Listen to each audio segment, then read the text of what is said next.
नमस्कार सर. हा नमस्कार. आता आपला हा केळीचा प्लॉट आहे, किती एकरचा आहे? 1.5 एकराचा प्लॉट आहे. कधी लागण केलेली?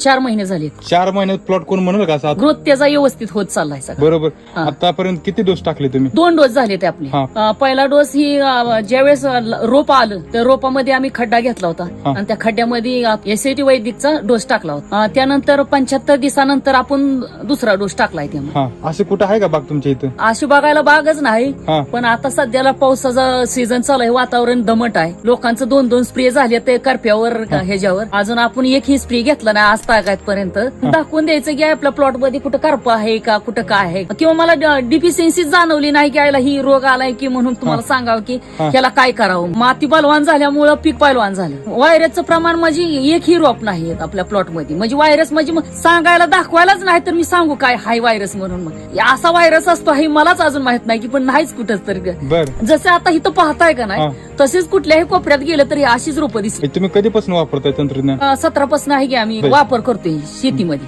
आणि जमिनीवर काम करण्यासाठी आहे का नाही सरांनी जी काही तंत्रज्ञान तयार केलंय त्या तंत्रज्ञानाचा वापर केलाच पाहिजे. हे प्लॉट शेतकऱ्यांनी बघितलं का नाही, शेतकरी म्हणते ती हे त्याचा रिझल्ट नाही, तुम्ही काहीतरी अजून ज्यादा ऍड करताय, दुसरं काय वापरलं. आपण हे काय वापरणार जसं आहे तसं त्यांना सांगतोय. सातत्य लागतंय करण्यासाठी. बरोबर. 5 वर्ष झालं वापर झाला ह्या शेतामध्ये. बुंदा बघू शकतो. बुंदा केवढा आहे बघा बरं. भरपूर साईज घेतल्या. एकदम जबरदस्त ना. पान म्हणजे एक माणूस झोपला तरी जमिनीवर जाऊ शकत नाही.